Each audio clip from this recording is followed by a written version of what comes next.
Pawan sir, you can start.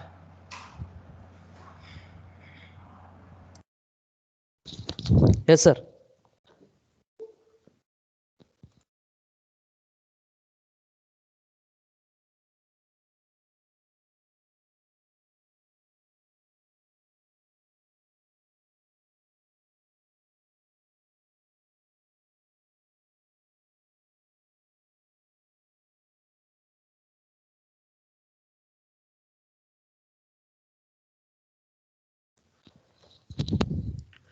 Very good morning to one and all. Hope all you are doing good. I myself, Pawan Kumar KP, Assistant Professor, Department of Mechanical Engineering, ATMECE, Mysuru. On behalf of our organizing committee, I welcome you all for the last day of 3-day national level FTP program on AICTE exam reforms and overview. Before starting today's sessions, on briefing about yesterday's session, in session 1, topic understanding graduate attributes and process of adopting OBE framework was presented by Professor Sunita Patil and Professor Nazreen Fatima, Department of CS, ATMECE. Later in the second session, topic Bloom taxonomy and its use in designing assessments was presented by Professor Raghavendra L, Department of Electrical and Electronics Engineering, ATMECE. So leading towards today's session, in session 1, topic use and writing of assessment rubrics will be presented by Professor Mohammad Nadeem, Department of Mechanical Engineering, ATMECE. I heart Professor Mohammad Nadeem and request Mohammad Nadeem to present his presentation. Welcome you, sir.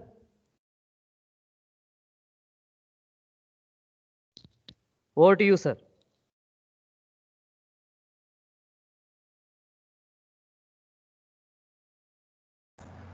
Nadeem sir, please unmute yourself. Yes, sir. Is my voice audible now? Yes, sir, it is audible. Yes, sir, it is audible.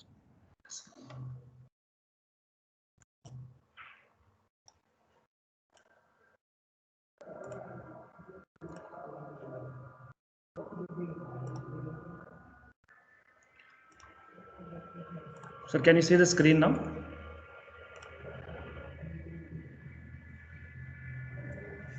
Okay. So very good morning, one and all present here. So myself, Dr. Mohammad Nadeem M, Assistant Professor, Department of Mechanical Engineering, ATMECE, Mysuru. A very warm welcome to all for today's topic, which I'll be delivering, that is use and writing of assessment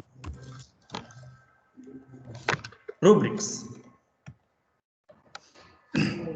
So as you all know, in the last 2 days of this FTP,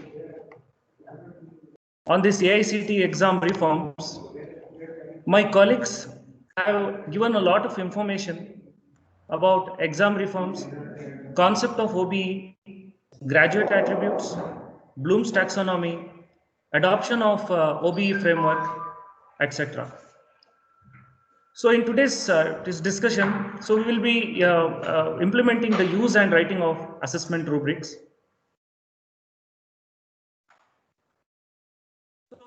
These are all the topics which we will be briefly discussing today. That is the role of evaluation in teaching, assessment and types, what are rubrics, understanding the task, descriptors, scales, dimensions, and the descriptors. Then what are the different types of rubrics? Developing rubrics. Along with, we will also we will be taking a few example of rubrics, like how to write a rubrics for maybe project or maybe for the presentation or assessment of all these parameters. So we all know that the role of evaluation plays a very important role in the teaching learning process, because evaluation helps teachers and learners to improve teaching and learning. As you can see from this slide, evaluation is a continuous process as well as it is a periodic exercise. It basically helps forming the values of judgment, educational status, or achievement of a student.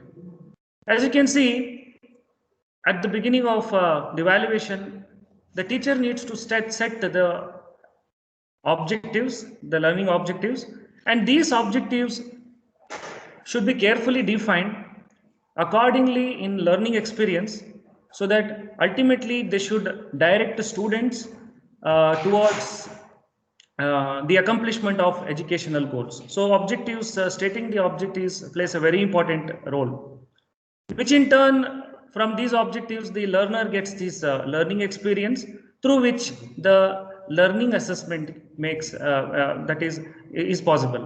So in turn, the relationship between these three is very important. That is what is given here, the relationship between the three.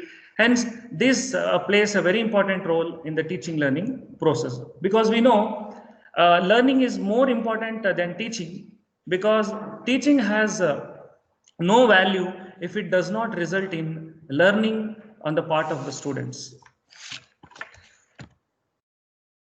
So before going for the assessment, or before we discuss about the writing of the rubrics, I'll just discuss about what are the traditional methods of evaluation. So I'll take up an example of the evaluation center. So we all know at the end of the semester, that is at the end of the end some exam, after the students has written their examination, so we get invitation from the university, that is evaluation center, for the evaluating of the scripts.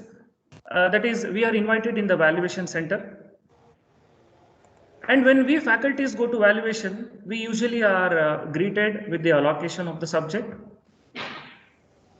and we see that when we go to the evaluation center, we are given with we are greeted with a question paper, scheme of evaluation, and answer book packets. The scheme of evaluation will usually have set of keywords or points, and if these keywords or the points are written by the students, then so many marks will be given by the evaluator. This is the situation what we have been doing in evaluation center or evaluating. For example, I'll just take up an example.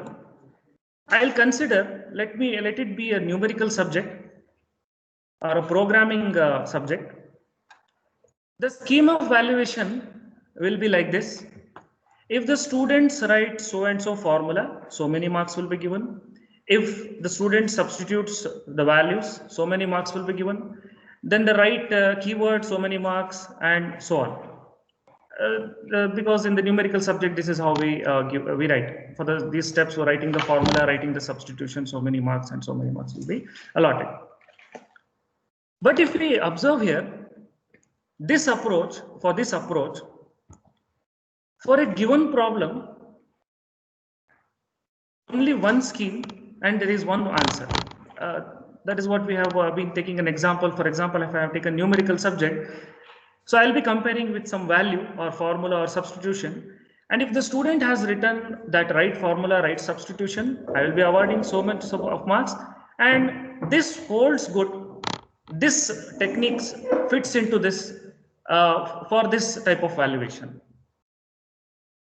Because there is only one right of substitution, formula substitution and all, and there will be only one type of answer.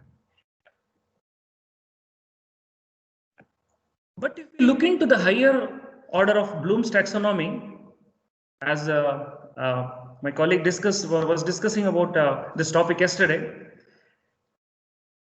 and also day before yesterday, if we look into the higher order of Bloom's taxonomy, especially since we are focusing on the assessment, when I take up the evaluation method, if there are, say for example, in the evaluation, I take up an example where there are 4 solutions for a given problem.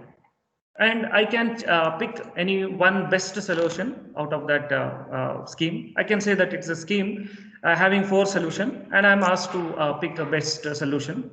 And if I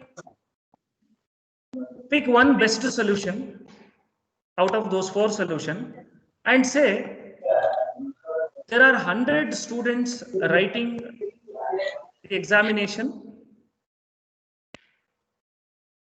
then obviously the answers given by all the students will not be same. Especially if it is a theory subject. I have if for one particular definition, I can write it in 4 or 5 ways. 4 or 5 definitions I can write for a one state or define for those words. In such situation, this scheme of evaluation will not help. Obviously, the scheme of evaluation will not help because the answer given by all the students will not be same. Then how are we going to justify? In this situation, the scheme of evaluation, the scheme will in the evaluation does not help. Then how are we going to handle such situation?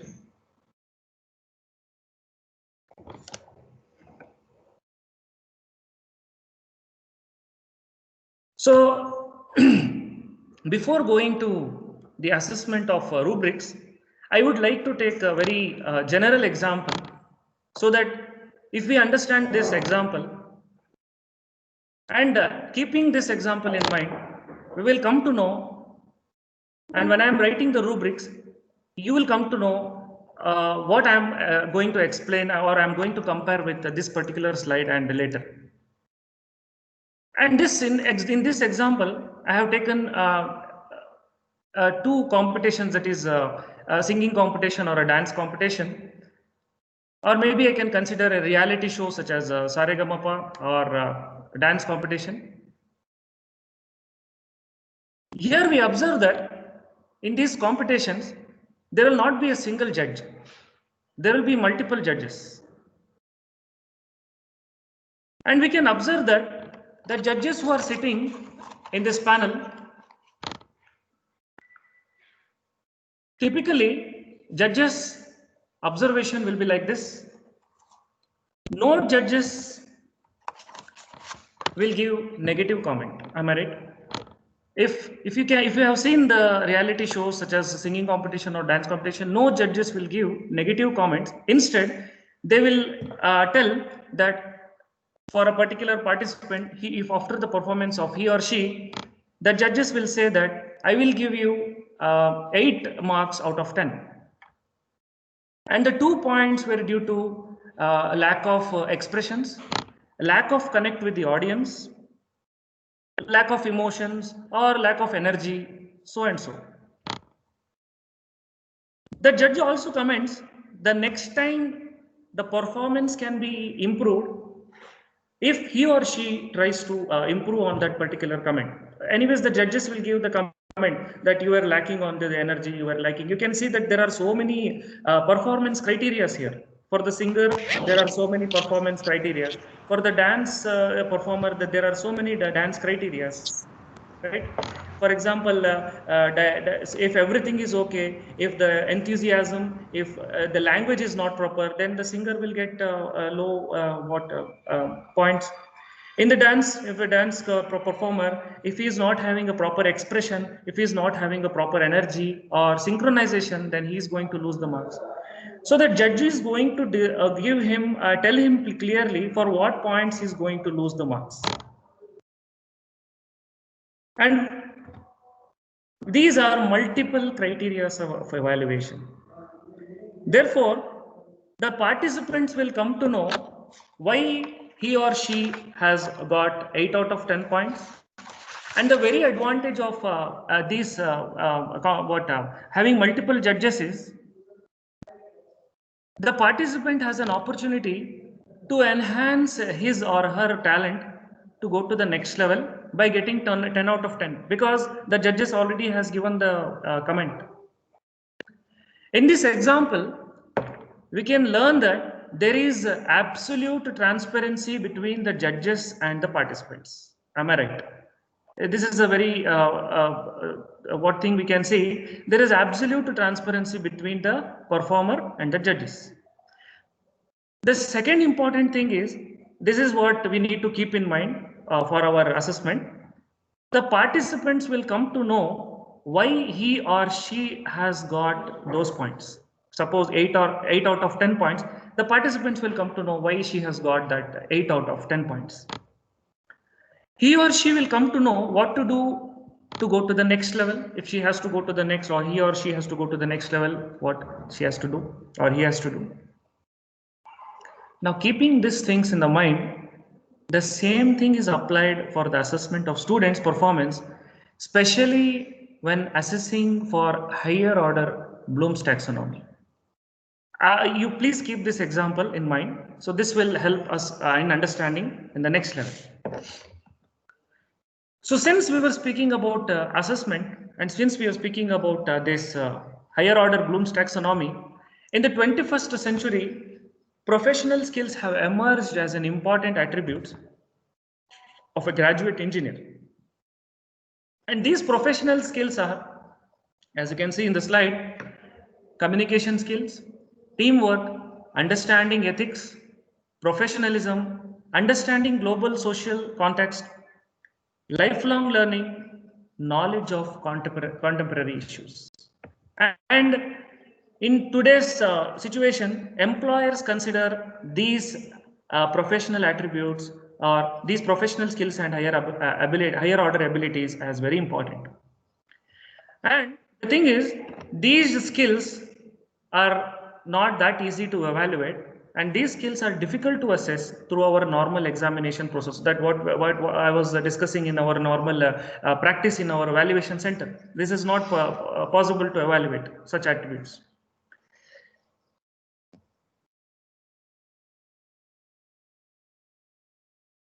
So therefore, these innovative educational experiences, we should know that our educational programs are oriented towards technical knowledge and skills, obviously.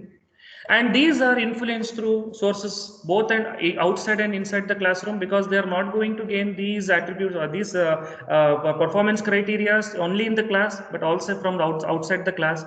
And the recommendations for gaining these skills are the students are going through course projects, then massive open online courses, MOOCs, co-curricular experiences, taking mini projects, micro projects, major projects, final year projects, internships, seminars, and so on. Using this, we can evaluate the skills such as communication and whatever we have discussed in the previous slides. So these recommendation tools. So if you ask me what are the recommended tools to assess these attributes? That is, the answer is scoring rubrics. Okay. So before going to the scoring rubrics, before I discuss about this scoring rubrics, first we will try to understand what are the assessment tool. What is assessment meaning of assessment? So the meaning assessment, assess comes from the Latin verb assedere, meaning to sit with. In assessment, one is supposed to sit with the learner. This implies that it is something to do with and for students and not to students. Please try to understand this word. It is something to do with and for the students and not to the students. So it has to be, that means there is in the assessment, there is a two-way communication between the students and for the students and with the students. Assessment is a process where the gathering on and the discussion of information, we usually do it and from multiple and diverse sources in order to develop a deep understanding of what the students know, understand, and can do with their knowledge as a result of their educational experiences. So very briefly, I'll just tell you about what are the different steps that are involved in the assessment. The very first thing is plan. So what do I want the students to learn? So this is the very first thing that comes to my mind. That is, what do I want the students to learn? So hence I need to plan. At this stage, the first fundamental components of assessment is formulating the statements of intended learning outcomes. So I need to formulate the learning outcomes. as we saw it in the previous slides, that is the role of education. We need to formulate the learning outcomes. Then do. At this stage, I have to question myself, how do I teach effectively? How do I teach effectively? This stage includes the second, the fundamental components, where developing or selecting assessment measures and creating experiences leading to outcomes. So in this, we are going to develop or select the assessment measures and creating experiences which are leading to the outcomes. In the third step, we are going to check, are my outcomes being met? Whatever in this checking on the third stage, I'm going to check whether are my outcomes are being met. This stage involves evaluation of assessment data. And at the last act, so this is a very crucial stage where we are going to act. So then how do I use what I have learned? In this stage, I'm going to use, I'm going to ask myself, how do I use what I have learned? This stage involves reinforcing successful practices and making revisions to enhance students' learning. We are going to make any revision, any changes in this particular. So plan, do, check, and act. So what are the advantages of assessment? So assessment helps in knowing the position of a student when they enter a course. We'll come to know what stage the student is. It provides on-student learning. It provides large view of students need an assessment, need an assessment, and in accordance to the student's achievement, the curriculum and teaching methods can be adjusted. See, the last point is very important. In accordance to the student's achievement, the curriculum and teaching methods can be adjusted. So I can change my curriculum depending on the student's achievement. So there are two types of assessment. Assessment, types of assessment, this is a very large topic to discuss. I'll just tell you the two very important types of assessment. So one is summative assessment, another is a formative assessment.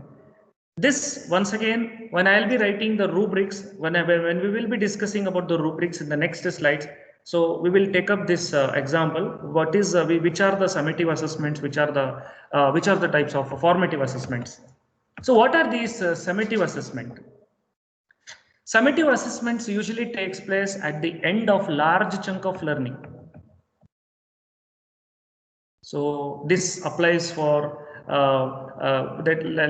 assessing the students for their final grading, for their ranks, okay, awarding their ranks, and these results takes time. It is not like the formative assessment. These results takes time. You can see the results may take time to be returned to the students or a parent. Feedback to the student is usually very limited. Teachers can use this assessment to identify strengths and weakness of the curriculum and instruction, with improvements affecting the next year's term students. So you can see every year we can, since this is a long-term assessment for a large term of learning, so every year the assessment can be done. Whereas if I go to the formative assessment, this is a short-term assessment, and the feedback to the learner is immediate. For example, we can take an example of this faculty development programs. After every completion of every sessions, the feedback is immediate. I can take the feedback immediately. Enables the teachers to turn on dime, that is switch abruptly or to something new. Can be both formal and informal. The very example is interactive class, then the quizzes, then on-the-spot performances, class test, and so on. So this is a short-term assessment method. So these are the two types of assessment. We can do either a summative assessment or a formative assessment, depending on the type of curriculum or the type of situation. So after the completion of this, After a brief understanding of this assessment methods, the question arises: how will you assess the skills? How can one say that the students is good in teamwork, communication, lifelong learning, or project works, etc.? We cannot ask theory questions and assess him or her, because those skills such as teamwork, lifelong learning, communication, we cannot ask theory questions and we can assess that particular student. So here I am referring the higher order of Bloom's taxonomy and assessment of professional skills, for which a fixed scheme of evaluation doesn't help. That is what we have seen. Assessment, the fixed scheme of evaluation doesn't help for this assessment. This is where we have to think about something else, and this is where we have to think about scoring rubrics. Okay, so this is where we have to think about scoring rubrics when the assessment is not possible by a fixed scheme of evaluation. So before that, what are rubrics? So this is what we have to first understand. What are rubrics? So basically, rubrics are multi-dimensional set of scoring guidelines that can be used to provide consistency in evaluating students' work. Obviously, it's a multi-dimensional set of scoring because we have seen what were the drawbacks from the fixed set of evaluation. Rubrics are also called criteria sheets, grading schemes, or scoring guides. So all are the same names. Okay, rubrics. They spell out scoring criteria so that multiple teachers using the same rubrics for a student's work would arrive at the same score or grade. See, this is a very important feature of the scoring rubrics, that I have multiple teachers who are evaluating, and if I take the same rubrics for the evaluation of the student's work, I would have arrive at the same score or same grade, because we are following the same rubrics, and so that the teachers would not deviate from the evaluating techniques. Rubrics are used from the initiation to the completion of students' project. Especially for the projects, internship, and seminar work, we need to incorporate the rubrics in our curriculum. Rubrics provide a measurement system for specific tasks and are tailored to each project. So as the project becomes more complex, so as the rubrics, see, this is the point, you please note down this point, that so the project, as the projects or the seminar or the essay or the assignments, as they get more and more complex, the rubrics also gets complicated. This is what we have to understand. Rubrics also helps teachers authentically monitor a student's learning process and develop a revised lesson plan. So it is a best practice that we teachers sit with the students. We discussed among ourselves that what are we going to learn, how are the assessment parameters we are going to take the assessment. For example, what the example which I was quoting in the singing and dance competition, the judge is going to tell their performers that you are lacking on energy, you are lacking on emotions, you are lacking in so and so, and that is the reason you are getting 8 out of 10 points. So what is happening here? The student is actually coming to know what is his or her problem in that particular performance. The same ways, even we have to adopt that in our seminar, projects, works, and assessing methods. Where, suppose if I am giving a student as an assignment, the student assignment has to be discussed. The rubrics has to be submitted to the student in advance. That in that way, the students will have the rubrics in his hand, And he will come to know, okay, my teacher is going to evaluate me on these particular performance criteria, and based on those performance criteria, I am going to get a score or a score in this particular scales. So he will be well prepared in advance. That is the main intention and objectives of writing the rubrics. They provide a way for a student and a teacher to measure the quality of a body of work. And when a student's assignment of his or her work and the teacher's assignment don't agree, they can schedule a conference to let the student explain his or her understanding of the context and justify the method of presentation. See, when the students, usually our students come to us that, sir, you have given us so many marks, sir, why have been deducted these marks? But if I have a score rubrics, then we can schedule a conference, we can explain to the student that, okay, this was the parameter that you were lagging in, this is the thing you have gone. So what happens is the trust between the student and the teacher develops. You get an absolute trust. The second thing is there will be like an absolute transparency. Okay, there is no it is not like a surprise marks. There will be a transparency in the allotting the marks. So these are the advantages of having the rubrics in the curriculum. The rubrics can be an excellent tool to use when assessing students' work for several reasons. So what are those reasons?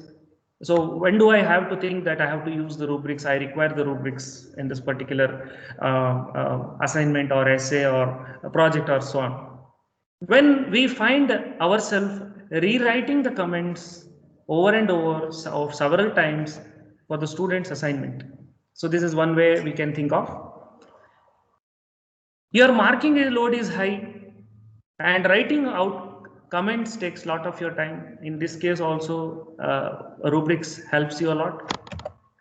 Students repeatedly question you about assignment requirements even after you have handed back the marked assignment. Just now I was telling about that this problem, that usually we see this problem in every semester, in every year, that the students come to us, sir, why you have given this marks, why you have given that marks. So this is also the problem can be solved. You want to address a specific components of your marking scheme for the student, and the teacher use both prior and to the following of the assignment of the submission. That is, the teacher can submit rubrics in advance before the student can submit his or her assignment. You find yourself wondering if you are grading or commenting justifiably at the beginning, middle, and end of the grading session. The best example is the evaluation of our project. We evaluate in our different phases, phase 1, phase 2, phase 3, final phase, or so on. And if I have a point that am I commenting or am I grading them justifiably, if I have this in my mind at any stage of the evaluation process, then the rubrics will help me. You have a team of graders and wish to ensure validity and inter-rater reliability. So this is also a very important point when we faculties have to wish to ensure that there should be a uniformity in the grading system. Then and if we have a team of graders, then this for having an inter-rater reliability or to ensure validity in this, so we can make use of rubrics. A rubric for assessment usually will be in the form of matrix. So usually we see that the rubrics will be in the form of a matrix or a grid, in which there will be descriptions, there will be scales, there will be dimensions, which I'll be discussing in the next slides. So how to create a grading rubric?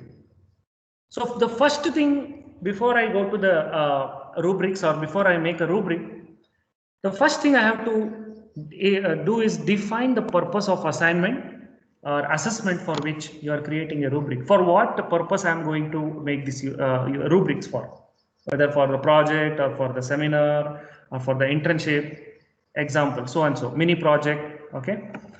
Second, decide what kind of rubrics you will use. Okay. So there are basically two types. One is holistic rubrics and analytic rubric, which I'll be discussing in the next slide. Define the criteria. What are the criteria which I'm going to use? Design the rating scale. Okay, I'll tell you what are these criteria, rating scales and all. Write descriptions for each of this rating scale, and here our rubrics get ready. Okay, so these are the main points which we have to keep in mind. So before writing the rubrics. Okay, so there are two types. One is holistic rubric and analytic rubric. I'll be discussing this of once I explain this particular table. So now please look at this slide. This is what we have to understand. There are performance criteria, there are scales, and there are few blank spaces which are left here, and this is how we develop the rubrics. At the left side, I write the performance criteria. What are these performance criteria? For example, now you take up this example and compare with the example which I had given in the previous slide. During the competition, if it is a competition, see the performance criteria is what choreography, then the type of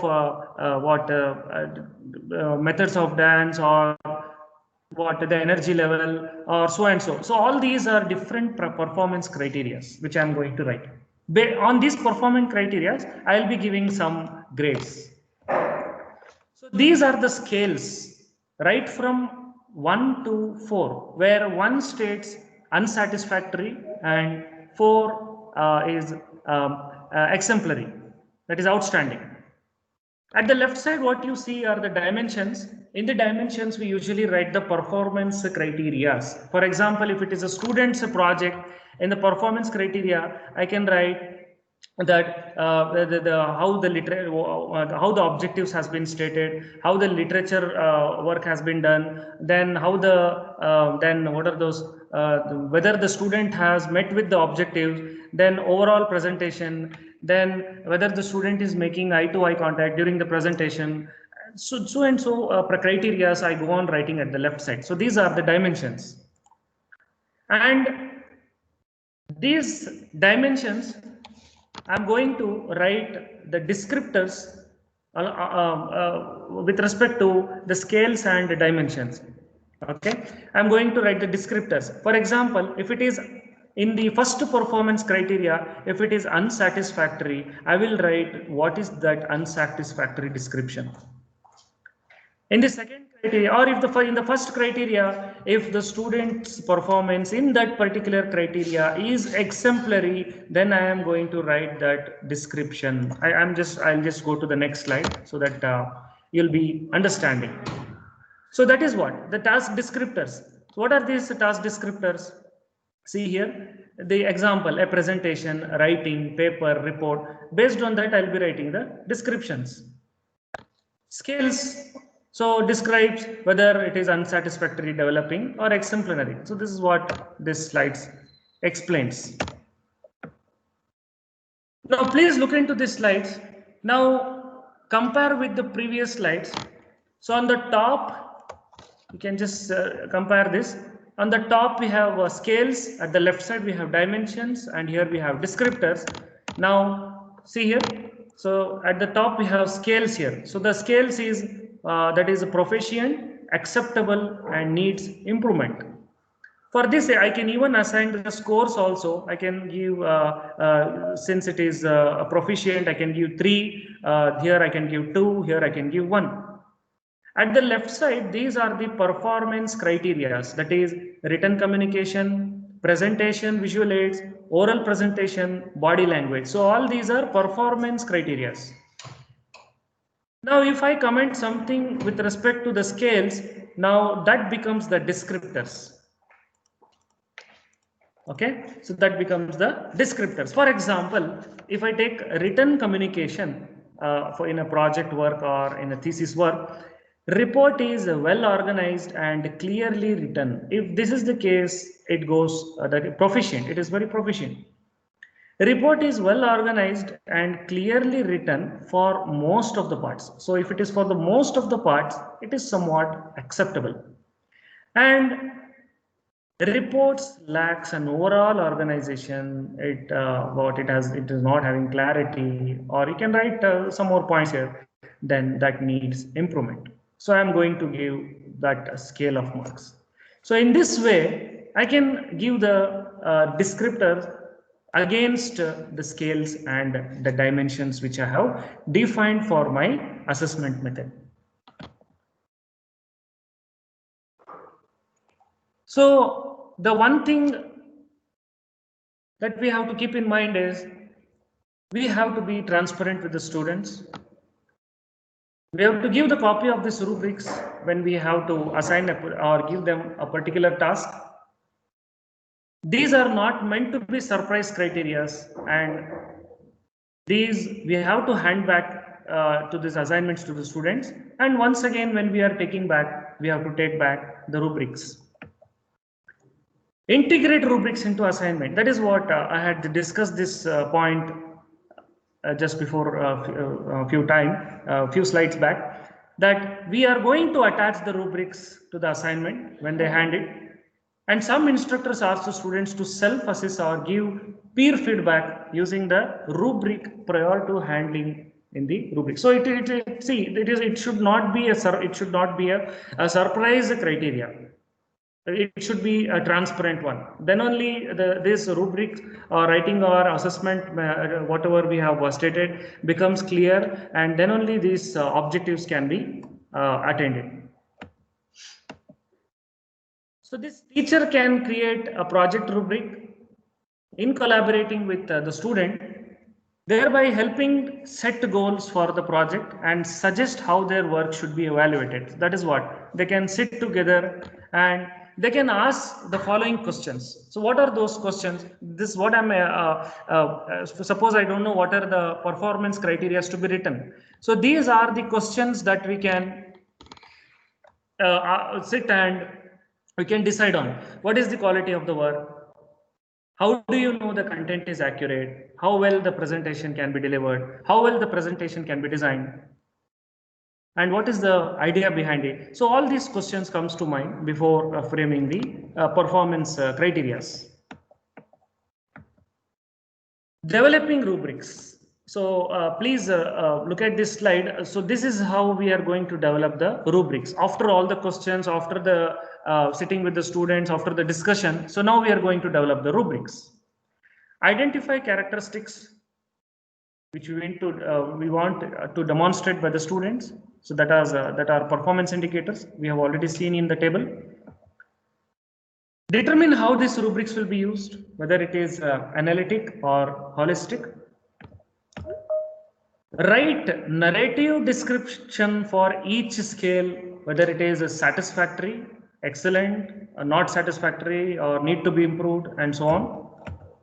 Complete the rubric by describing extremes and working towards the middle, and finally review the usefulness of rubrics after applying and revise. If it requires after discussing with with your colleague, you can show these rubrics with your colleague, discuss it, have brainstorming, and if something needs to be changed, we can do these changes. And that is where I have written those arrow marks, so that if something needs to be changed, I can go back and I can make the changes for this.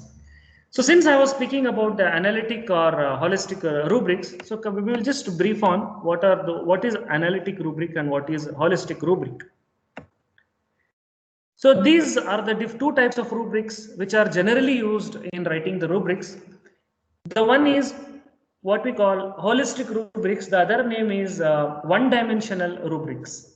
And this is used to assess a nutshell, that is the overall performance of an activity in a one whole activity based, that is, it is an activity based predefined achievement levels. I can set these achievement levels on an entire activity.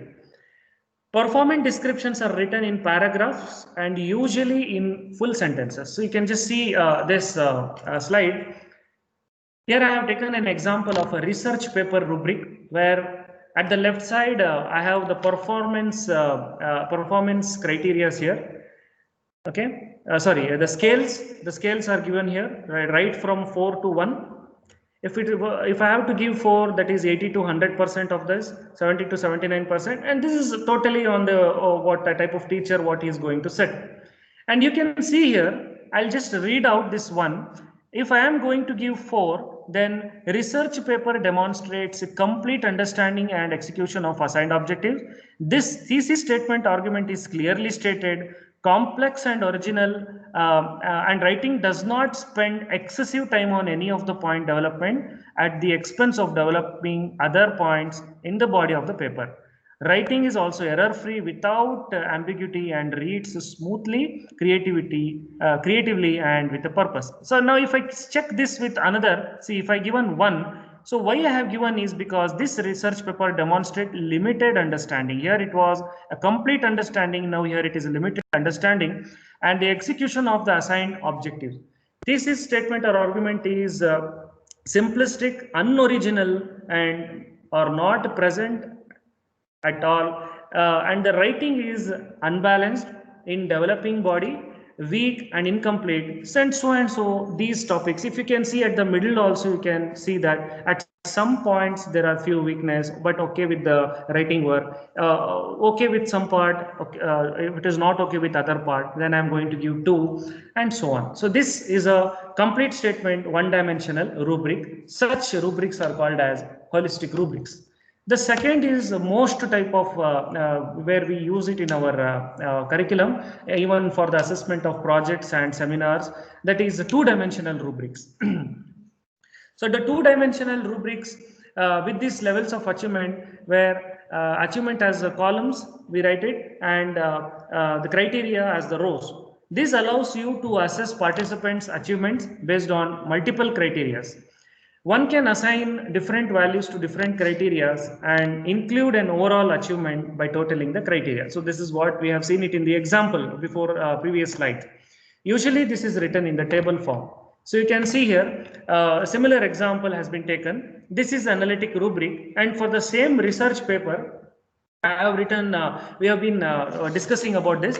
So you can see that at the top there are scales right from excellent, adequate to excellent, that is 50% to 59%, 80 to 100%. And at the left side, these are the performance criteria. Okay, these are the performance criteria. Okay, I'll not read this the entire content. For example, I'll just take this one example.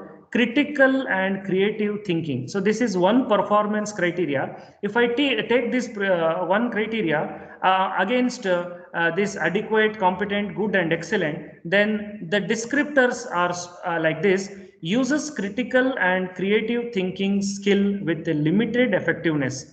Okay, with the limited effectiveness, then it is adequate. Uses critical and creative thinking skill with moderate effectiveness, then uses critical and creative thinking skill with considerable effectiveness and with a high degree of effectiveness, then it is excellent. So this is how we use the words. You can see the keywords. So see, this is a limited idea, then we have some clarity, then considerable clarity, high degree of clarity. So this is how the scale moves from the bottom to top. Okay, so this is another example of a research paper, and this is an example of analytic rubric.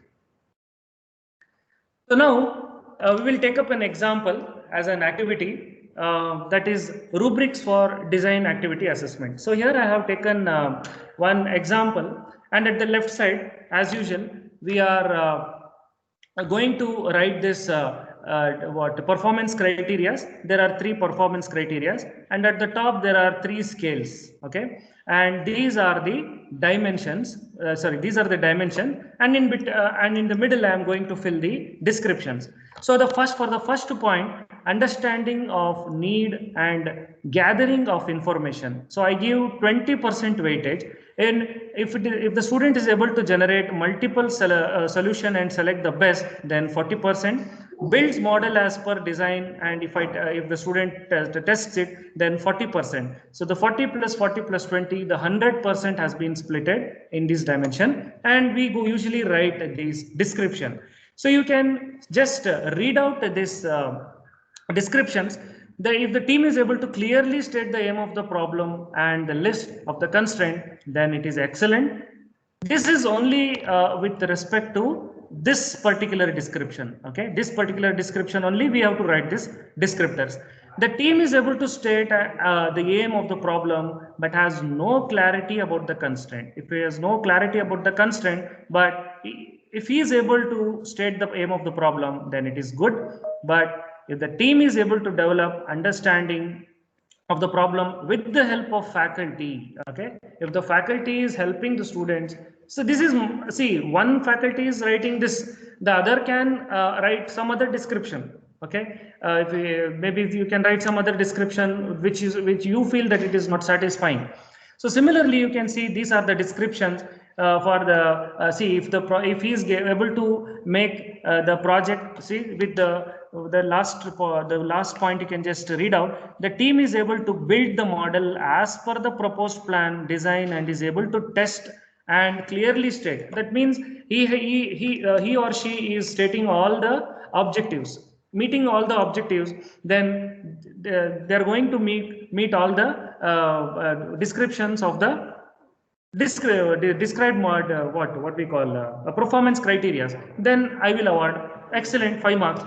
If the team is not able to complete the task or with the help of faculty, then obviously needs improvement and so on.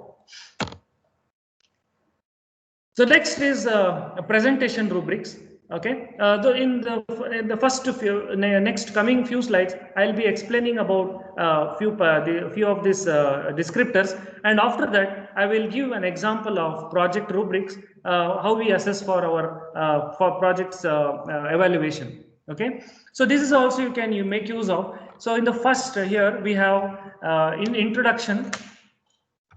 Okay, introduction or title slide, introduction or title sliding, and the second we have content content. The third we have text element. So introduction, content, text element, for which I am going to set the score. I can give any score, 10, then 10 and 10 and so on. If I have 10 into 10, that is I can make it to 100 marks. Okay, so yeah, if it is the 5, 4, 3 to 1, then it can be for 100 marks. So you can see for the introduction or title sliding, if he or she presents overall topic, grabs the audience attention, topic relates to audience interest, then it is exemplary. If it is clear and coherent, relates to the topic, okay, if it is this performance criteria, then it is proficient. Shows some structure, does not create a strong sense of topic, overlay, detailed or incomplete, somewhat appealing. You can even make use of just 2 points. Okay, you need not to write so many points what I am showing you here. You can just make it to 1 point or 2 points, but it should describe that particular performance criteria. Then what is minimal, does not introduce the topic, not interesting or relevant. So this is, if the student meets, that is if he is not meeting the particular, then he is going to get the minimum marks. Similarly for the content, clear and concise, logical progression of ideas, accurate and complete, that exemplary. Logical presentation of ideas, unnecessary length or detail, that is proficient.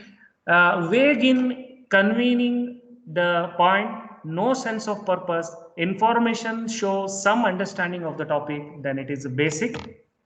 Then if it is if he's getting 1, then it is because he has lack of no logical sequence of information, limited understanding of the topic, not accurate at all.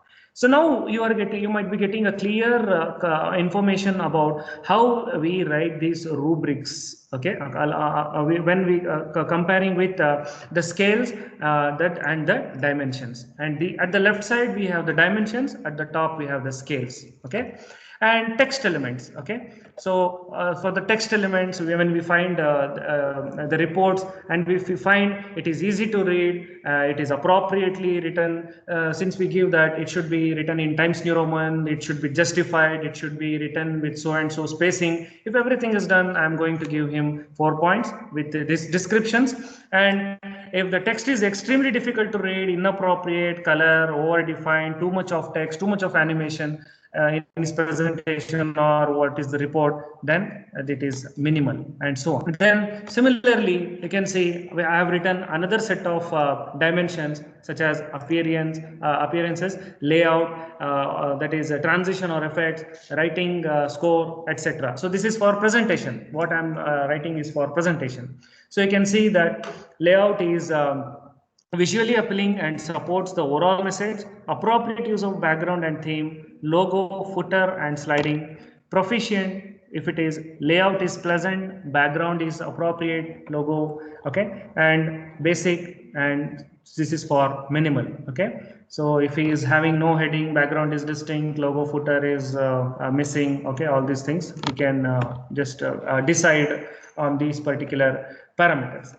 And similarly, you can see that on all these topics, we can state the rubrics in this manner. Okay, if you just coming to if you come to the writing mechanics, okay, usually we see that the students write up differs from report to report. No spelling mistakes. If it is punctual, the punctuation is good, no grammatical errors, then I'm going to give exemplary, that is excellent. Then little or no editing required. Okay, say that he is coming up with some grammatical errors where the teacher is evaluating and making those corrections, then it is proficient.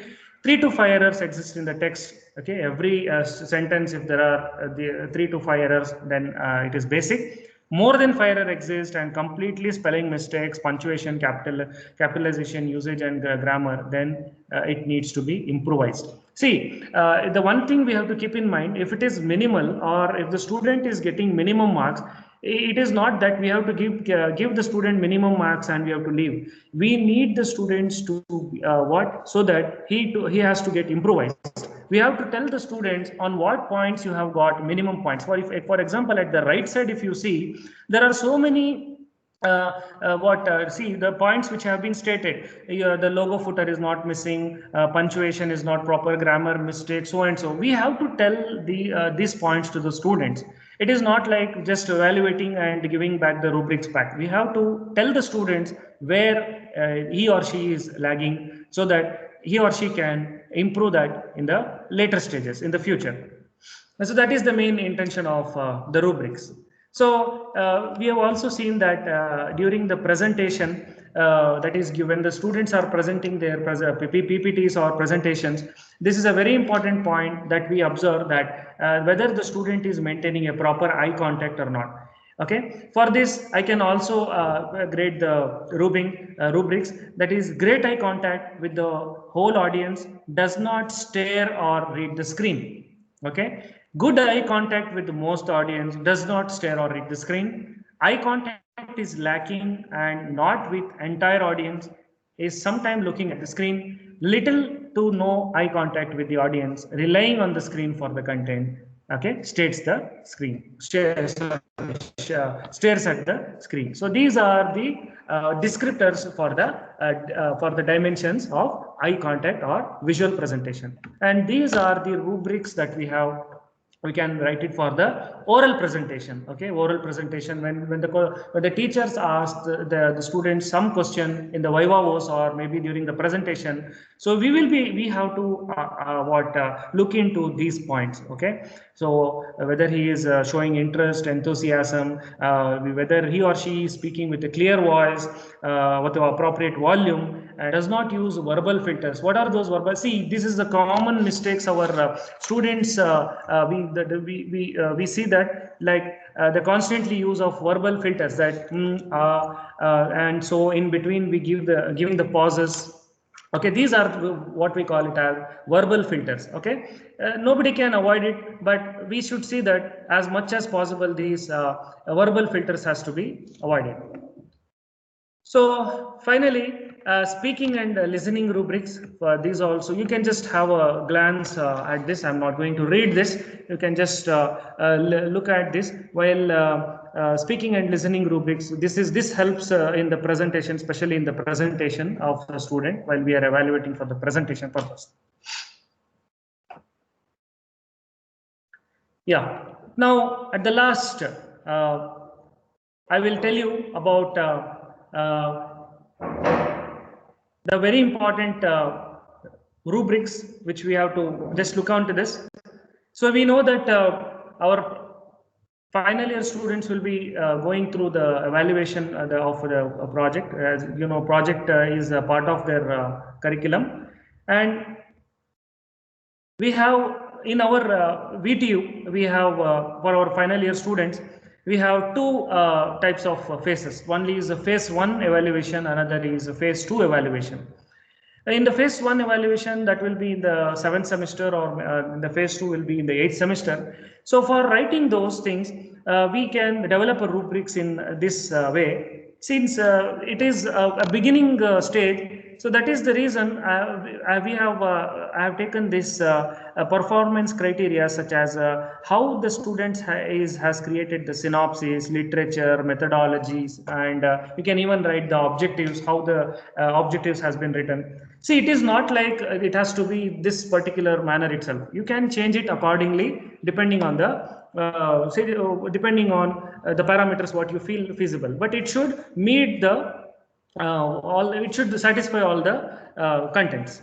Then the presentation, the viva voce. Then we can see that up to 20% of the allotted marks can be given if he or she gets this what is called descriptions. 21 to 50% of the marks or total marks can be given if this is. See, instead of this, I can even write the marks also. 1, 2, 3, 4, 5. Okay, and if we feel that it is very difficult for us to write the rubrics for the entire 100 marks, okay, we usually evaluate our phase evaluation for 100 marks, okay, or seminar for 50 marks and so on. What we can do is we can write the rubrics for maybe 20 marks, okay, or maybe for the 10 marks also, and then we can scale it to 100 marks. Okay, so I can, because writing all the 1 to 100 marks, the rubrics becomes very complicated and very big. And in order to avoid that, what we can do is we can scale the marks. Okay, so 1 to 5, then 5 to 10, or maybe 1, 2, 3, 4, 5, 6, 7, 8, 9, 10. Okay, or this way. And whatever the marks we get, we can scale it to 100 marks or the 50 marks. So this is also one of the best way we can reduce our work in writing the rubrics. Okay, so this is the the rubrics that we have just been discussing. And you can see this, the second rubrics, this is for the phase 2 evaluation, because at the end of this phase 2 evaluation, the students would have completed his objectives, methodology, he would have come to a result and a conclusion. Then he has to give the presentation, okay, and the viva voce. You can add a few more points also, okay. So based on that, we have to write this rubrics. Okay, so you can just see that results and conclusion, lacking explanation, inadequate conclusion and scope of work, then it is up to 20 marks can be allotted. Reasonable reasoning, appropriate conclusion, and unclear scope of work, then it is in the unsatisfactory, maybe average, I can say. If it is good, I can say that significant reasoning, clear conclusion, and adequate scope of the future work, it is good. And if it is exceptional, then that is good, excellent, then it is exceptional, clear explanation, clear conclusion, and exceptional information regarding the scope of future work, and so on. So in this way, we can assess the students' performance. So, and this is another thing, since we are having rubrics for the evaluation by the guide, okay, guide will be having so much of weightage. So this guide can have these points, because a guide knows better how the team is working, right? If I have a batch of 4 students in my project, I know how well he is interacting with me, how he is going to get involved in the team, then how he is in the teamwork, and so on. So these points are only, these points can be only evaluated by the guides, because these guides, the students who will be coming directly under the guides. So interaction, involvement, teamwork, okay, and so on the point. And we can write the rubrics according to these points, and we can allot the marks. Instead of giving just the marks, we can allot give the marks in this way. So the final step is checking your rubrics. The final and the last stage, this is very important. We have seen what our rubrics are, what are the types of rubrics, how the rubrics are developed. And once it is developed, it is a good practice that we check our rubrics with our students and with our colleagues. Okay, let a colleague review it and a student review it. And if it is having any discussions or any changes, then we can go back and we can change it. Check if it is manageable. Consider imaginary student performance on the rubric. Before we can apply it on an actual student, we can just take up an imaginary student and we can just check the rubric. If everything works out, we can finalize the rubrics and we can apply for our course, okay, for that particular course. Okay, so with this, I thank all for listening it, okay, for the day. And as we have already seen this, as my colleagues have already discussed about this, assessment is the engine which drives student learning. Okay, so with this, I want to ask whether anybody has any doubts or some questions to ask. The participants can unmute yourself and ask directly, or you can type your questions on the chat box. Thank you. Okay, sir. Thank you. Thank you, everyone. Thank you for participating. Thank you. Thank you, Nadeem So sir. on behalf of Mechanical Engineering Department, I thank all the participants and all the faculties who have involved in this, and the management, the principal, and the HODs who have given this opportunity for me to present this on the topic. And a special thank for the coordinating teams, that is the event coordinators, for arranging this useful faculty 3 days faculty development program. Thank you. Thank you all. Thank you, Nadeem sir, for sharing your valuable knowledge on the topic use and writing of assessment rubrics. Since we have a valedictory session at the end of session 2, one of the topic that was going to be discussed in the session 2 will be discussed now. That is bringing about changes in laboratory experiments. So it will be done by Professor Chetan S. So I welcome Professor Chetan S.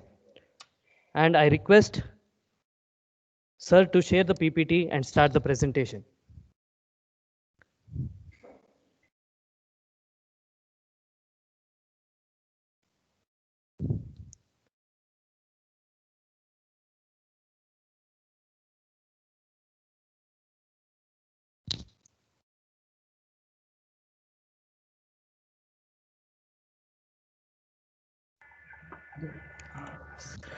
Thank you, Pawan Kumar.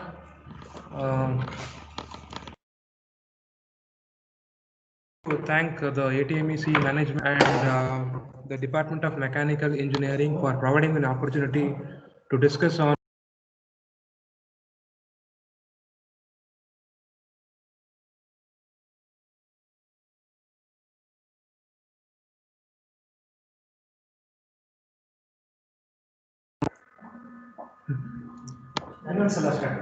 thank you, Pawan Kumar. I would like to thank the management of ATMEC for providing an opportunity for giving a presentation on bringing about changes in laboratory experiments. Also, I would be touching upon the topic improving the structure and quality of assessment today. And I would thank the Department of ME and the coordinators for providing an opportunity to conduct this FTP. So today I'll be, since the session was had to complete at 11:30, so I'll be touching upon one topic that is bringing about changes in laboratory experiments. So later in the second half of the session, I'll be doing the presentation on improving the student quality of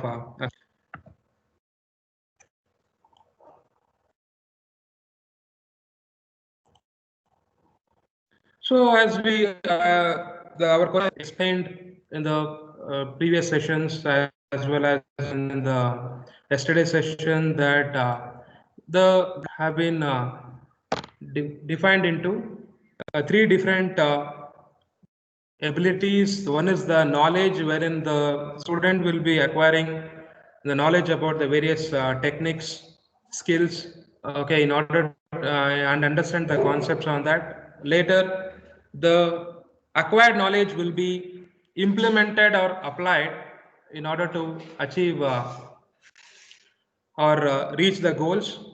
And with the help of these knowledge and skills, finally, the attitude will be implemented in the student in order to achieve the goals. So hence, these are the important learning abilities which has been already discussed. And since I'll be discussing upon the laboratory experiments today, the major thing that is required is the skills that has to be ascertained in the students in order to achieve any goals.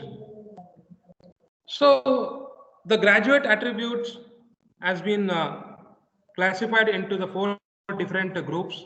The first one being the knowledge oriented, and the PO that is appropriate for this would be the PO1, which is using engineering knowledge. The second one is the problem solving skills, wherein the students will be able to solve some critical problems or complex problems. They'll be able to design, investigate, conduct some problems. The third one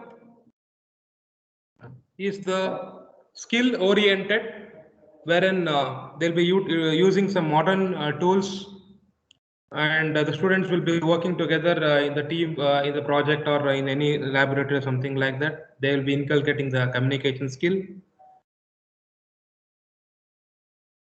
Attitude oriented, and the POs that is appropriate for these things are 6 PO6, PO7, PO8, and PO. So hence, the graduate attributes have been classified into or categorized into the 4 different groups. And since my presentation is based upon the bringing up changes in the laboratory experiments, the problem solving skill as well as the skill oriented will be concentrated more, and these POs will be taken as an example in order to achieve the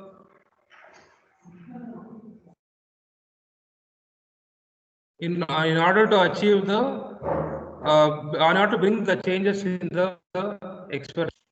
So first, why this changes in the laboratory experiments are required? Because in the present day practice that we have in the laboratory experiments, the level that is achieved in the Bloom's taxonomy is not up to the mark. So hence, we have to bring some changes into the experiments so that more skills will be acquired by the students so that they can suit for the present day employee requirement. So hence the experiments has been categorized into different categories so that the improvements can be brought into and higher skills can be acquired in that. Let me take an example.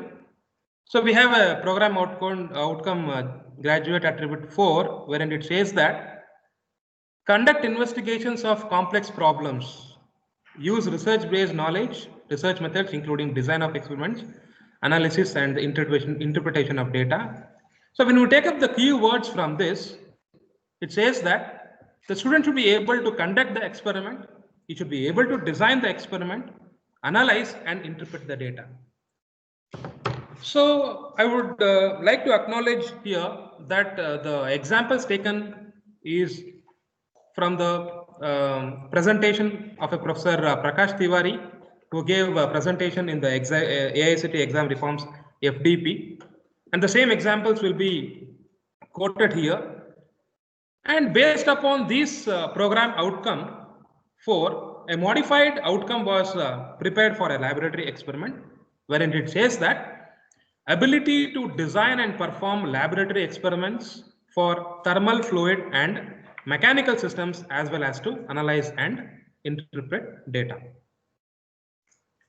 So after defining the outcome, and this outcome will not be defined in a single day, it will take some time to define the outcome. And after defining the outcome, we have to analyze the gap. We have to identify the gap and we have to analyze the reasons for it. So again, I read the outcome which was generated: ability to design and perform laboratory experiments for thermal, fluid, and mechanical systems, as well as to analyze and interpret the data. Again, if we take the keywords from this, the student should be able to design, should be able to analyze and interpret the data with respect to one of the laboratory laboratory which deals with the stream of thermal. After defining the outcome and after a brainstorming session with the different group of faculty members, the gap was identified, and as I took the keywords, whether we have to check whether the student is able to design, and when it was checked, the students are not able to design. The students are not allowed to design, or we are not making the students to design. When it comes to conduction, yes, students are able to conduct the experiment, they can able to take the data. And the third component or third keyword from the outcome is whether the student is able to analyze and interpret the data. When this point is considered, we can say for something, some queries we can say yes, and for some queries we can say no. Because whatever the data that has been taken, the student may interpret, or just he may keep the answer without interpreting the data also, or the analysis may not happen also. So hence, by seeing this, what we can come to a conclusion that almost all the laboratory experiments are conducted, readings are taken, answers are obtained, but whether the student are able to design it, whether the student are able to interpret and analyze, these points or these critical points are not considered or may not be considered while conducting the laboratory experiments.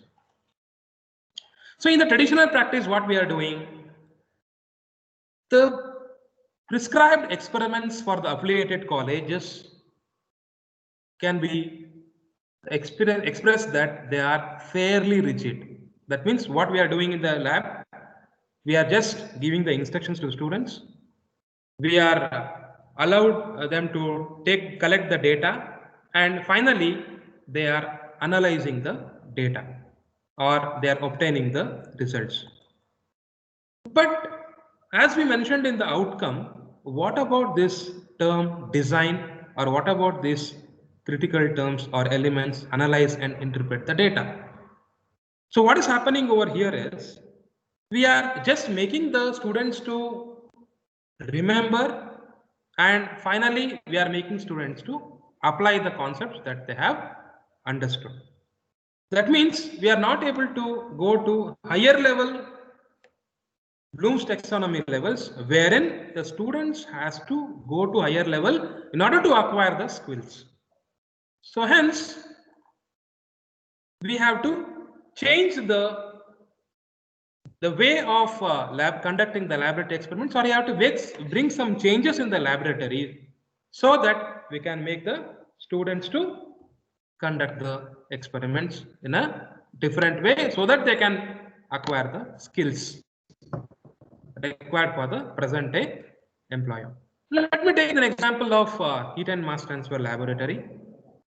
So where it says that determination of thermal conductivity of metal rod, determination of overall heat transfer coefficient, determination of effectiveness, like that, we can see that around 80% of the experiments that are there in the heat and mass transfer lab is of determination, wherein already we know the what is that? For example, if I take the first experiment, determination of thermal conductivity, already we know what is the material, we know the thermal conductivity, we are just checking the thermal conductivity of the rod.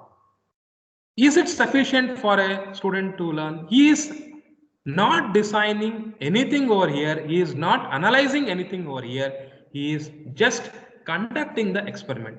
Similar cases happen in all the experiments which is starting with the determination. So now we will understand what actually the PO4 meant. As I took the keywords, the design, analysis, and interpret data. When we say that the students are able to design, and when we say that the students have got the ability to interpret and analyze the data. So, if the student is able to define the objective, or if the student is able to identify the dependent independent variables in the experiment, the student is able to find out the appropriate methods for measurement of these variables. If the student is able to find out the appropriate equipment and instrumentation, for example, if we tell the student to identify the temperature, whether he is going for thermometer, whether he is using the non-contact type, whether he is using the thermocouple, okay, that if he is able to identify. And finally, if he is able to find out how many data points to be taken. For example, in the previous when we were learning about in the laboratory experiments, our faculty used to tell take 3 sets of data or 5 sets of data. And we also do the same thing when we are conducting the experiments. We will tell our students to collect either 3 sets of data or 5 sets of data. But why these number of data has to be taken? Why there is no change in data collection? And nowadays we can use some methods like factorial methods, design of experiment methods, wherein we can collect more number of data points, and we can arrive at optimization in the data with these parameters that has been identified or the variables that has been identified. So hence, if all these 5 points are inculcated in the student, we can say that the student has gained the knowledge of designing the experiment, or we can say that he has got the ability to design. Next is, when is that the student has told that he will be having the concept, or he has the skill of analyzing the data. So when the student is able to do the necessary calculations with the formulae, and if any error is there or any deviation in the values are there, if he is able to analyze it and identify, and with the usually obviously with the help of the faculty members, and if he is able to plot the variables that has been selected in the design by using software, even if it is a simple Excel software is there used, that is also sufficient enough. And if he is able to tabulate and plot the results, we can say that the student has gained the skill of analyzing the data. And finally, when we say that the student has cultivated the data of cultivated the skill of interpretation, when he can be able to make the observations, draw conclusions, and find out the variation in the parameters involved, and finally compare the theoretical calculation with that of the design calculations. So if he is able to make these 2 things, then we can say that he has got the question analyzing data. I would just like to post a question whether we are doing all these things or whether students are gaining all these things. Okay, so again, it's a 50-50. When that is some in some laboratories we are doing, and in some laboratories we are not doing. When we are not doing, then we can't claim that we are teaching higher level orders, or we can't say that students are gaining more skills in these things. And skill development ability can only happen in the laboratories in the maximum percentage than compared with the classroom teaching. Then what is that we have to do, or what may be the possible approaches that we can do so that we can change the present day conduction of experiments into the design, analysis, and interpret form of approach. The first thing that we can do is we can reduce the number of experiments which are called as demo experiments, which I'll be touching upon in the next slides.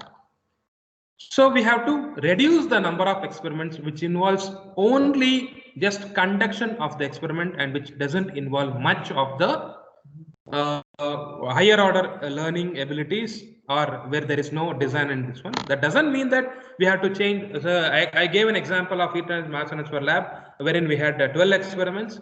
It doesn't mean that change all the 8 to 10 experiments which had the starting action verb with the determination. No, we can reduce the number of experiments and we can go with different form of experiments. And what are those different form of experiments? Okay, will be explained when I will be teaching, when I'll be talking about the categorization of lab experiments. Next is we can go with integration of theory and laboratories. For this, again, I want to give an example. So usually in the C programming lab, what we usually, what the computer science department staff will do is that they will teach the programs. They will make the students to understand about the programs, and the same thing will be applied in the laboratories also, so that the analysis can happen. They can learn more, or if any errors are there, the students can be able to analyze, identify, find out the error, and they can improve their skills. Similarly, the integration between the theory and laboratory should happen so that the understanding that has happened in the class can be tested, or they can improve upon their skills, as well as they can find out the errors that may happening or the deviation that is happening with the theory and experimental values. Also, we can bring in some problems. That is, we can give some exercise problems to the students to work in the home, and then the same thing can be applied in the laboratories, because the design calculations and the laboratory cannot happen in the same allotted hours. So hence we can allot some problems to the students, and the same thing can be checked in the laboratories. And finally, we can even use course projects nowadays. In some branches they were already using the concept called as mini project. Okay, the same concept can be even used for the course projects also. And in some branches, for example, the mechanical engineering, they have introduced in the 18 scheme, wherein the course projects are has to be conducted so that the students will get the knowledge about the design subjects. So after undergoing all this gap analysis, the reforms was brought into the laboratory experiments, and the categorization of laboratory experiments is as follows. The laboratory experiments can be categorized into demo experiments, exercise experiments, structured inquiry, and open-ended experiments. Most of our experiments are lying in these two, demo experiments and exercise experiments, whereas these two type of experiments is not inculcated, or it has been not used. How we can go with that? I'll be explaining to you. So with the help of the literature survey that has been provided by Hazel and Bailey, the categorization of the experiments were done, and it was based upon the level of autonomy, the activity, and the givens, that is the data that has been given. And usually whenever we are conducting an experiment, we usually give all these things, the aims, the conduction of aim of the experiment to be conducted, material, nothing but the apparatus or experiment, method is nothing but the procedure, and answer is the result. So I have given the categorization of the experiments into 4 types, and what actually it means will be discussed over here. Let us take the first type of experiment. first level, 0 level of autonomy, wherein the category that comes under this one is called as the demonstration, wherein the aim will be given, material will be given, procedure or method will be given, answer is also known. The student is just checking or demonstrating the experiment. Here, there is hardly anything to learn, or his skill improvement is hardly to get increased. The next level is called as the exercise, wherein aim of the experiment will be given, the apparatus will be given, method will be given, and answer is of open. How it is possible? See, if we are making students into 3 different batches, or 3 different set of students are taken, and we want to check efficiency, brake thermal efficiency of an IC engine. Let us assume the next example. And conduction of the experiment is same. He has to identify the brake thermal efficiency. But if different loads are applied, for example, one set of students will be applying 25 kg load, one set of students will be applying 50 kg load, one set of students will be applying 100 kg load, obviously the results will be different. So in this type of this one, they can check what is the variation of the parameter that is happening, that only the one parameter that has been changed, and what is the change in the answer. So hence this can be taken as open, and this is the improved version of the demonstration, we can say, since the level of autonomy or the freedom is 1. The next set is called as a structured inquiry method, wherein we have to concentrate more on these kind of this one, wherein the affiliated colleges have to implement in order to build in or improve the skills. So what is structured inquiry says? Again, the aim of the experiments will be the same. That is, they have to find out the efficiency of an IC engine. But here, the parameters are varied. Either the material can be given in a part or whole, but the methods applied here, that means variation of the, whatever the parameters that we are using has to be varied. For example, varying the pressure, okay, varying the fluid flow rate, varying the speed, okay. For different combination of the parameters, what is that result? Obviously, the result can't be expected, because we are varying the different variables that we are using. So hence answer will obviously be different. I would like to quote one more example of a fluid mechanics lab of mechanical engineering department, wherein so the performance of a turbine will be asked to check. We can use 2 different methods. One is by making the head constant, which is one of the parameter, or by making the speed constant, which is another parameter.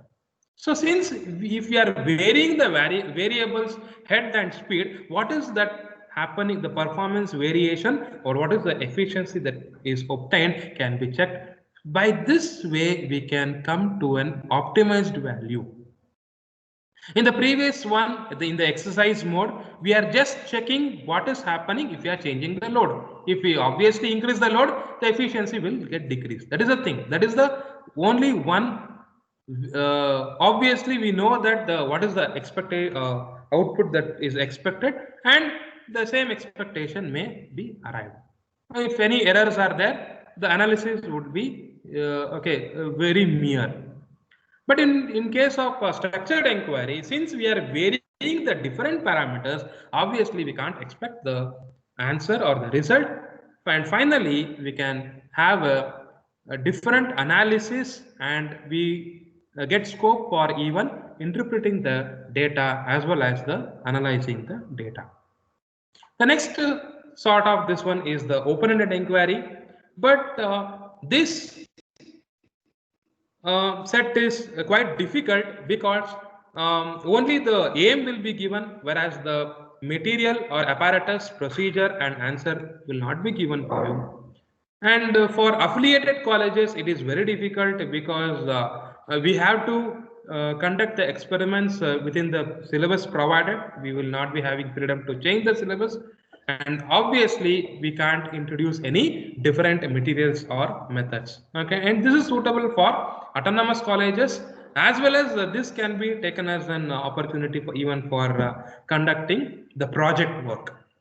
Other than that, this may not be suitable for the laboratory experiments for affiliated colleges. And the final thing is the project. The type of the activity, laboratory activity, is the project, and here all the different givens are open. That means no defined aim is there. When aim is not defined, obviously all these things will be set open, and this is suitable for the one who is is suitable for R&D. Because the open, the aim or the objective can be open for research scholars or the scientists, but is not open for the graduate students. Okay, so hence our aim is to implement these two things, that is the structured inquiry as well as open-ended inquiry. Even though we are affiliated colleges, we can use this concept in projects, final year projects or internship.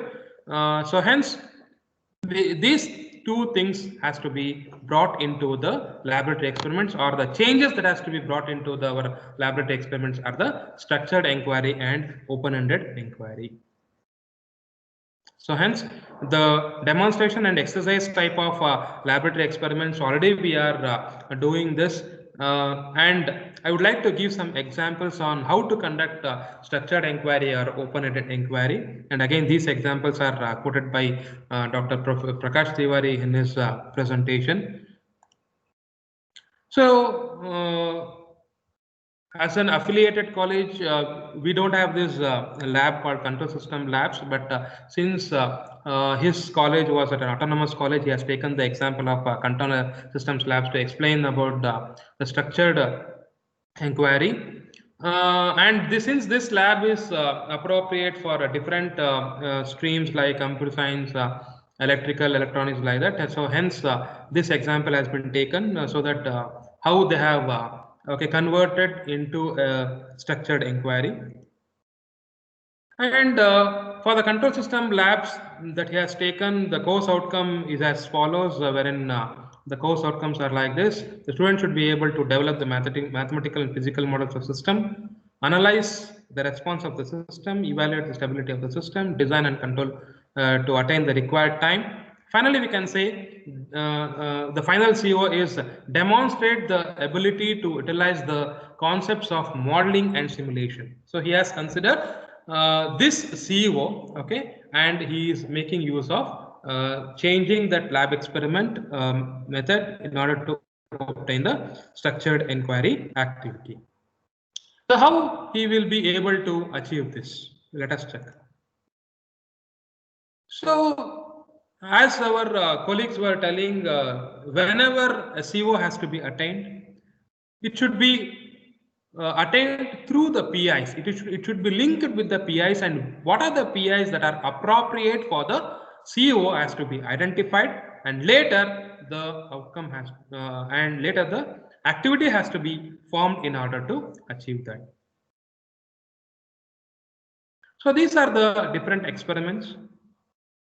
He has taken around 6 experiments under the control systems lab, and for this the course assessment plan has to be generated. What is this course assessment plan? Again, I'll be discussing about the second half of the session, which is improving the structure of the quality of assessment. I'll be discussing about this thing there.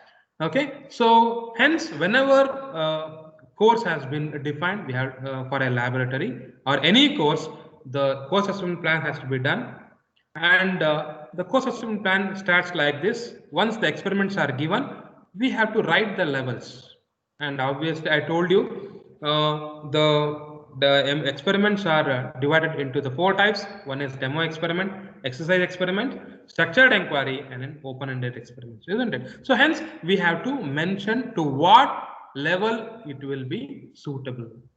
Later, the Bloom's taxonomy level has to be written for each kind of experiment.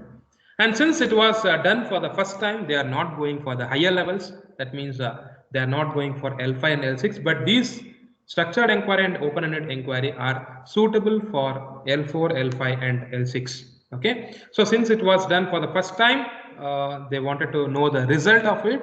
Hence, they have fixed L4 for the first time. So based upon the improvements in the conduction of the or improvements in analysis that they handle during the laboratory, they can go with the higher levels also. Next is we have to identify what are the PIs that are suitable for the experiments. Later, the CO that addresses the different experiment has been mentioned over here. We can see that all the COs has been achieved, and the CO5 has been achieved through experiment number 5 and 6.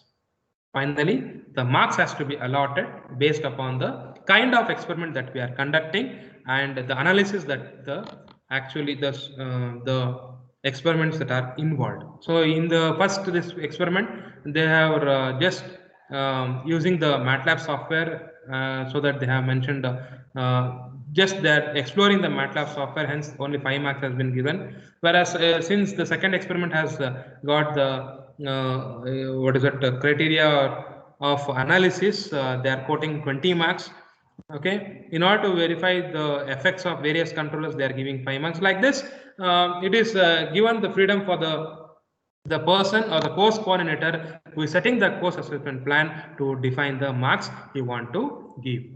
And even here, the students, since we want to bring up the exam reforms and we want to bring the changes in the experiments, we should not directly give more marks to this, because students will not be will not be knowing about these things, and immediately if we give, they may feel panic and they may not be able to achieve it. So hence, stage by stage, we have to increase the marks given for this, as well as we have to improve the conduction also.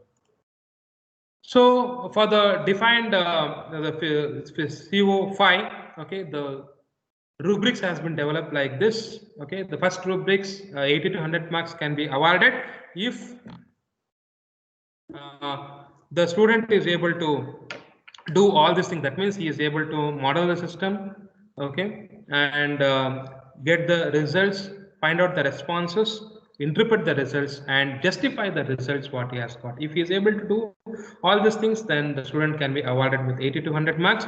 And if the student is not able to model, see, in all these things, student has to be able to model and get the answer. That is the common thing. Okay, and what is the variation that is happening? The small changes you can see over here, wherein if the student is unable to provide an explanation or justification, then we can just give 60 to 80 marks. The student is able to generate the response, but he can't able to give the results or interpret the results, then he can be awarded 40 to 60. Like that, for variations, small variations in the experiments, okay, the rubrics can be generated, and finally the student can be awarded with the marks. So this is an example taken for how a structured inquiry, okay, can be brought into the lab experiment. So here the faculty mentions that the student has to model the electrohydraulic lift system as shown below using Simscape. Okay, so the student has to use a Simscape software, and he has to generate the model. Okay, so what are the prerequisites the student should have? Okay, directly once a student comes into the lab, okay, he can't generate the model if he doesn't have this pre-required knowledge. So hence, the prerequisites for doing this case study is, okay, first he should know how a DC motor works. Okay, how it is linked, how the rack and pinion gear is designed, and how it has been conducted or modeled, as well as he should also know about the properties of the fluid. If you know all these things, then he can create the model using the Simscape. Then the next query that will be raised by the faculty is that after generating this hydraulic lift model, the model has to be generated offline. That means he should not do this in the lab. He should be able to conduct the experiment and not doing the experiment in the lab. So with the prerequisite knowledge, he has to develop in the home. This can be taken as an assignment for the student, and by the knowledge that he has to develop this model. And in the lab, he should be able to find out the effect of increasing voltage to DC motor, which is one of the query raised by the faculty. And the next query that will, or the next task that will be given by the faculty is that he should be able to after changing the fluid, what is the effect on the hydraulic system? He should be able to identify it, and finally he should be implement and interpret the data obtained. So by doing so, some assumptions should be given. Okay, that's what I told you. The aim is given in the structured inquiry, and the material or procedure may be given in part or whole. So why I'm telling you is, once the model has been designed by the student, okay, if he doesn't know the limitations, then he can't arrive at the results. So hence the faculty should give the assumption values or assumed parameters, so that the student can operate within the limits and he can get the results. Okay, so keeping the safety, okay, if we are going with a physical model, keeping the safety in the model, we have to give the limitation so that the model will not be damaged while conducting the experiment. If it is a simulation, then in order to interpret the analysis data and do the analysis, some limitations has to be given, so that it would be easy for the student to analyze the result. So this is about the structured inquiry. Next, we will be moving on to the open-ended experiment. Okay, so one thing I would like to mention over here is open-end experiment is challenging for both faculty as well as for students. Okay, and if the quality of the students is high, then we can go with the open-ended experiment. Otherwise, we can stick on to structured inquiry. So again, I am taking the same this one example, and whenever the assessment of the open-ended experiments are done, then these are the parameters that has to be considered by the student as well as the faculty. So initially the problem has to be defined, and students with the faculty has to do the brainstorming, and finally they have to come to a conclusion that what has to be done in the experiment. Okay, and I would like to say this is very much suitable for project rather than for laboratory experiments. And final idea of bringing up these changes is that we have to improve the skills of the students, or the higher level of Bloom's taxonomy has to be obtained or achieved.